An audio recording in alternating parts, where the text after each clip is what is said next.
اعوذ باللہ من الشیطان الرجیم بسم اللہ الرحمن الرحیم الحمدللہ رب العالمین وصلی اللہ علی شہنشاہ انبیاء آلہ طیبین الطاہرین المعصومین خصوصاً علی سر اللہ فی کل موجود و نور اللہ فی کل مشہود حجت اللہ الموجود رحمت دارین المحیط بالمشرقین والمغربین مدینۃ للمثقلین شریک القرآن وارث قرآن مظہر الایمان کامی الکفر والطغیان دافع الظلم والعدوان امامنا و امام الانس والجان صاحب العصر والامر زمان اجل اللہ تعالی فرج شریف و امہات طیبین الطاہرین صلوات اللہ سلام اللہ علیہن اجمعین ولعنت اللہ علی اعدائہم من یوم الازل الی یوم الدین بسم اللہ الرحمن الرحیم ان الدین عند اللہ الاسلام. معزز سامعین، قابل قدر ناظرین، واجب الاحترام برادران ایمانی، امید ہے آپ خیریت سے ہوں گے. سب سے پہلے ہم سب کی طرف سے آپ تمام روئے زمین پر رہنے والے رعیت صاحب زمان اور امت مصطفیٰ صلی اللہ علیہ وآلہ وسلم کو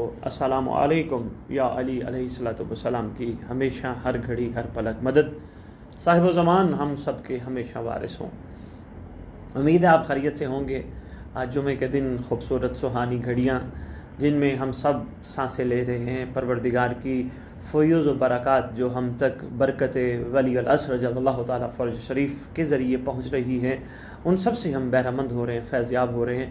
اور پروردگار ہمیں ان فیوز و برکات جو برکت صاحب الزمان اجل اللہ تعالیٰ فرج شریف سے ہم تک پہنچ رہی ہیں، انہیں بہرہ مند ہونے کی توفیق عطا فرماتا رہے، اور ساتھ ان فیوز و برکات کی حقیقت پہ غور کرنے کی بھی توفیق عطا فرمائے، تاکہ ہم اسے اپنا حق سمجھ کے استعمال نہ کریں کہ یہ سورج نکلتا ہے ہمارے لیے، یہ چاند نکلتا ہے ہمارے لیے، یہ ہوائیں چلتی ہیں ہمارے لیے، یہ زمین گندم اگاتی ہے ہمارے لیے، یہ پھل اگتا ہے ہمارے لیے، یہ سبزہ اگتا ہے ہمارے لیے. نہیں، ہمارے لیے نہیں، یہ کسی کا صدقہ ہمیں عطا کیا جاتا ہے. کیونکہ جب ہم حق سمجھیں گے کہ یہ تو ہمارا ہی ہے، یہ ہمارا ہی حق ہے، تو پھر ہم اس مقصد حقیقی تک شاید نہ پہنچ پائیں جن تک پہنچنے کا ہمیں حکم ہے.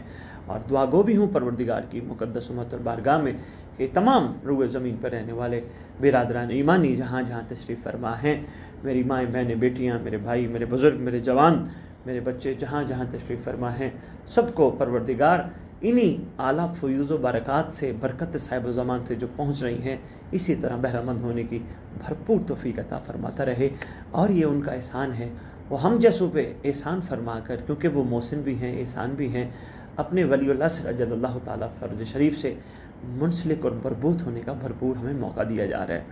اور آپ جیسا کہ جانتے ہیں، ہم آپ کی خدمت میں یہ جو سٹوریز لے کر آ رہے ہیں، ملاقات امام زمان اجل اللہ فرج شریف کی جو مختلف واقعات آپ کی خدمت میں لا رہے ہیں. اور یقیناً یہ ہمارے اس پروگرام کا تسلسل جو الحمدللہ یہ صرف اور صرف آپ کی محبت کی وجہ سے، آپ کی توجہ کی وجہ سے ہے. جس انداز میں آپ سماعت فرما رہے ہیں، آپ شیئر کر رہے ہیں، اور نہ صرف سماعت اور شیئر بلکہ آپ غور فرما رہے ہیں. میں مختلف اوقات میں جو مجھے میسیجز آتے ہیں، مجھے کالز آتی ہیں، میں الحمدللہ ثم الحمدللہ میرے مولا کی رعیت بہت اچھی ہے، بہت پازیٹیو انداز سے لے رہی ہے ہر بات کو، اور انشاءاللہ اسی پازیٹیو انداز سے، مثبت انداز سے لے کے اپنے سفر کو جاری رکھے گی. اور کیوں نہ لے، کیونکہ ان کے مولا وہی ہیں جو سب کے مولا ہیں. اور آج جو واقعہ میں آپ کی خدمت میں پیش کرنے جا رہا ہوں، بہت اہم واقعہ ہے. جب میں نے پڑھا تو میرا دل چاہا میں آپ کے ساتھ شیئر کروں. جن لوگوں نے اس کو پڑھا ہے، وہ امید ہے وہ عمل بھی کرتے ہوں گے، اور جنہوں نے نہیں پڑھا یا جن کے کانوں تک یہ بات نہیں پہنچی، انشاءاللہ وہ اس پہ غور و فکر کرتے ہوئے عمل کی طرف ضرور آئیں گے. کیونکہ دیکھیں، ان مقدس و معطر ہستیوں نے ہمارے کرداروں کو بلند کرنے کی ہر دور میں بڑی کوشش کی. یعنی وہ یہ فرمانا چاہ رہے تھے، مثلا اس کو میں اگر یہاں بات روک کے آسان الفاظ میں آپ کی خدمت میں عرض کروں، جس طرح ایک والد چاہتا ہے میری اولاد میرے لیے صاحب کردار ہو، اسی طرح جو 70 ماؤں اور 70 باپوں سے زیادہ شفیق ہو، یقیناً زمانے کی حجت، وہ ان کا بھی تو دل کرتا ہے نا ہماری رعیت ہمارے لیے باعث افتخار ہو. تو اسی کردار سازی کے حوالے سے شہنشاہ زمانہ اجل اللہ تعالیٰ فرج شریف 11 ائمہ کی دستار کے اس دور میں اکلوتے وارث نے ہم سب پہ جو شفقت اور عنایت پسند فرمائی ہے، وہ میں آپ کی خدمت میں عرض کرنا چاہتا ہوں. ایک اہل علم سید ہیں، بزرگوار، وہ یہ روایت کرتے ہیں کہ میں نے ایک دفعہ پختہ ارادہ کیا کہ میں آج کے بعد کسی کو ناراض نہیں کروں گا. اور میں نے جب یہ پختہ ارادہ کیا تو میں نے اسی دن سے ایک ارادہ کر لیا کہ آج کے بعد میں روزانہ 5 بندوں کو خوش کروں گا.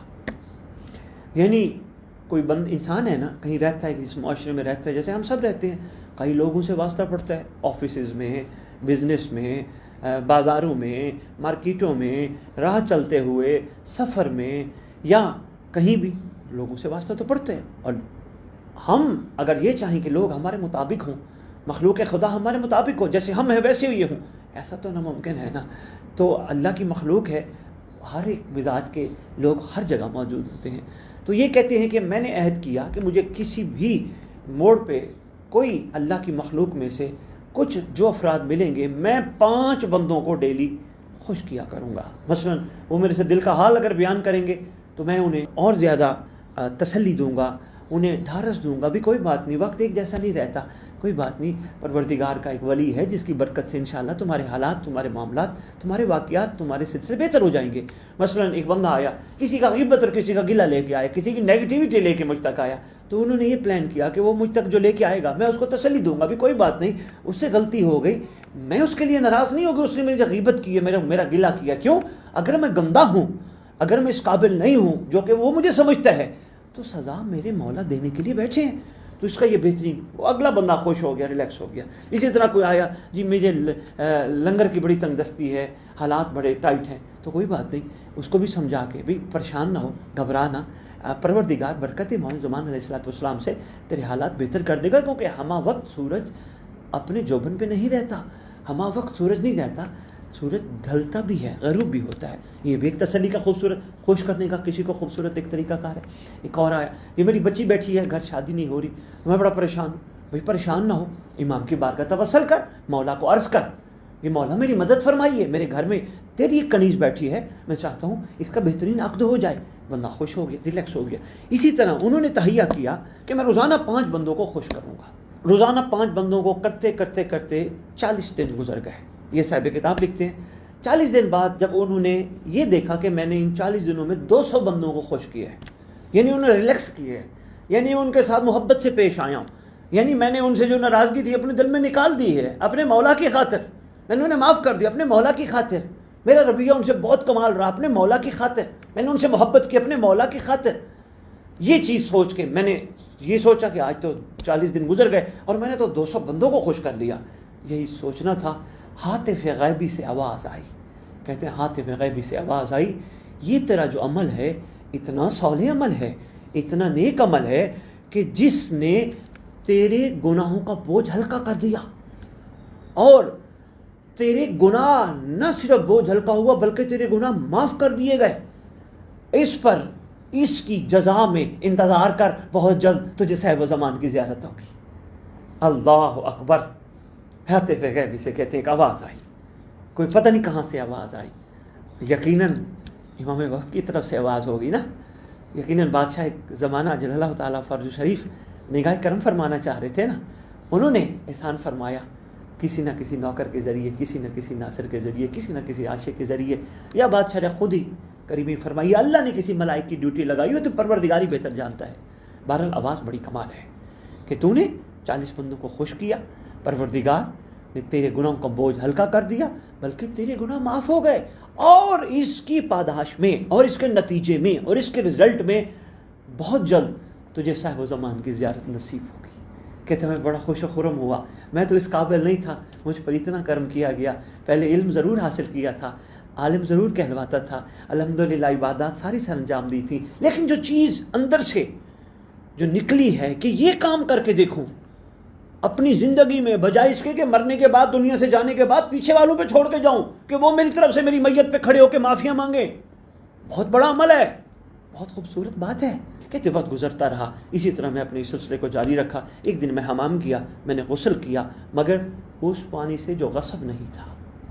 یہاں بھی یہ معاملہ بڑا سخت ہے، غصبی پانی سے غسل نہیں ہو سکتا. اس پہ بھی کسی وقت انشاءاللہ بات کروں گا، یقیناً علماء سے آپ سن بیٹھے ہوں گے.